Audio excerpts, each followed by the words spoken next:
September 23, 2016 ay nakatanggap ng report ang tanggapan ng kapulisan sa Santa Rosa, Laguna tungkol sa kahina-hinalang sako bag na itinapon sa bakanting lote sa barangay Ibaba sa parehong bayan. Nang magtungo sila sa lugar ay nadatnan nila ang isang sako bag at may nakalabas na 2 pares ng paa ng tao. Kaya naman ay agad silang tumawag ng SOCO team para iproseso ang crime scene. Nang makarating ang scene of the crime operatives, ay binuksan nila ang sako bag at dito nga ay tumambad sa kanila ang wala ng buhay na katawan ng hindi kilalang babae.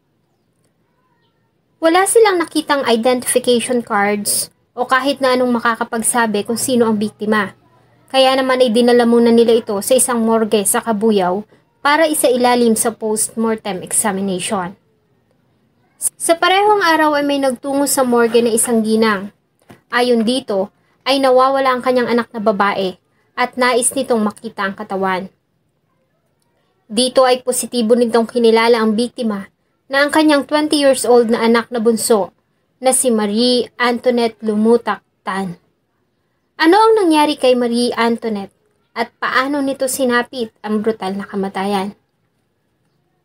Bago ko po ipagpatuloy ang ating kwento, sa mga bago po sa channel ko at nais sa mga ganitong klase ng kwento ng krimen na nangyayari sa loob at labas ng ating bansa ay maaari pong pakipindot ang ating subscribe button at notification bell para ma-notify kayo pag may mga bago tayong upload na videos. Maganda, makinis ang kutis at balingkinita ng pangangatawan. Kaya naman ay marami ang humahanga kay Marie Antoinette, hindi lamang sa kanyang social media, maging sa personal. Sa kabila ng angking kagandahan ay isa rin itong mapagmahal na anak at kapatid. Mataas ang pangarap ni Marie, kaya naman nagsusumikap ito sa pag-aaral sa Asian Institute of Computer Studies. Pangarap kasi nito na mapatayuan ng sariling bahay ang kanyang magulang at matulungan ang mga kapatid. Sa kabila nito, tulad ng iba ay may angkin din si Marie na kakaibang ugali. Ayon sa ina, ay malihim ito at hindi rin ito ipinakikilala sa pamilya ang mga kaibigan na nakakasama nito sa pamamasyal. Minsan pa nga ayon sa ina ay umaalis ito ng bahay ng 1 hanggang 2 araw nang hindi nagsasabi sa kanila kung saan pupunta. September 23, 2016 ng 2:00 ng madaling araw ay nagising ang ina ni Marie at nang silipin ang anak sa silid ay wala ito doon. Subalit naroon naman ang bag nito at pitaka na malimit itong dalhin sa pag-alis. Pinagwalang bahala niya lamang ito dahil sa nakasanayan na niya ang pagtakas ng anak sa gabi. Kinabukasan ay maaga pa na nagpunta sa bahay nila ang nobyo nito at hinahanap ang kasintahan. Kaya naman sinubukan itong tawagan ng ina, subalit hindi na nila ito makontak. Ilang text messages na rin ang pinadala niya dito para sabihing naroon ang nobyo, subalit wala itong reply. Dito na kinutuban ng masama ang ina. Ngayon lamang kasi ito hindi makontak at hindi nagre-reply sa mga text messages. Dati-rati naman, pag umaalis ito ay agad itong sumasagot sa tawag at nagre-reply. Lumipas pa ang ilang oras, ay wala pa rin balita mula kay Marie. Kaya naman nagpasya na sila na lumapit sa barangay. Nang mga panahon na yon, ay mabilis namang kumalat sa lugar ang balita tungkol sa natagpuang katawan ng isang babae sa barangay Ibaba. Noong una, ayon kay Aling Malu, ang ina ni Marie, ay pinagwalang bahala niya ang nasabing balita, kahit pa nga kinukutuban na siya ng masama. Mother's instinct, ika nga. Hanggang sa payuhan siya ng barangay officials sa kanila na puntahan niya ang morgue sa Cabuyao, kung nasaan ang katawan. Sa pagpunta niya doon ay positibo niyang kinilala na ang katawan ay ang nawawala niyang anak na si Marie Antoinette Lumutak Tan. Sa ginawang post-mortem examination ni Police Superintendent Roy Agsunod Camarillo, ang Medical Legal Officer ng Region 4A Crime Laboratory, si Marie ay namatay sanhi ng asphyxia by manual strangulation. Ibig sabihin, sinakal ang biktima hanggang sa mawalan nito ng hininga. Halos hindi na rin makilala ang mukha nito dahil sa namamaga na iyon. Sa ginawa nilang investigasyon ay 2 testigo ang kanilang nakapanayam mula sa barangay Ibaba.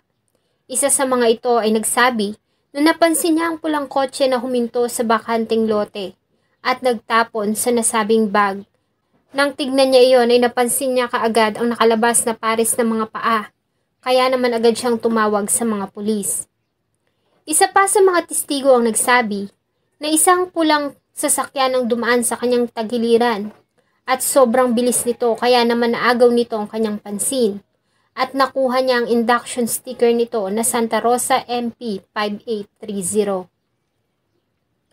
Ang testimonya ng mga testigo ay pinatotohanan naman ng kuha ng surveillance camera kung saan ay nakuhaan nito ang nasabing pulang sasakyan na paikot-ikot sa Garden Villa 3 subdivision kung saan natagpuan ang katawan ng bandang 3:00 ng madaling araw. Maliban dito, ay nagawa din nilang makakuha ng surveillance camera sa labas ng St. Rose Village sa Barangay Market area.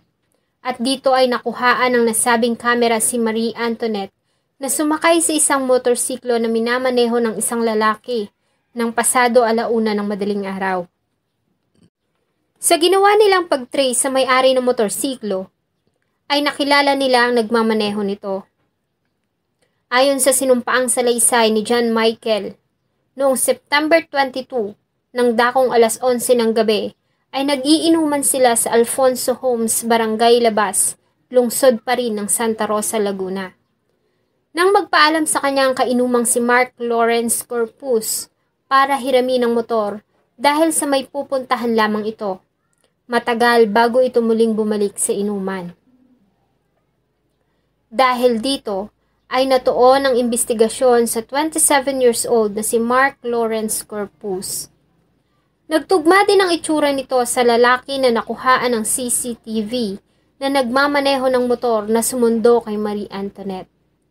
Maliban dito, base sa archive ng Santa Rosa PNP, si Mark Lawrence ay isa sa mga sumuko noong nagkaroon ng Oplan Tokhang. Agad silang nagtungo sa bahay ni Mark Lawrence Corpus at dito nga ay natagpuan nila ang pulang sasakyan na may induction sticker na Santa Rosa MP 5830. Hinintay nila itong makalabas ng bahay at dito ay agad nila itong inaresto. Sa ginawang pag-iimbestiga ng SOCO sa sasakyan ay natagpuan nila sa loob nito ang cellphone na pagmamay-ari ng biktima. Maliban dito, ay nagawa din nilang makakuha ng mga samples ng DNA mula sa body fluid ni Marie Antoinette.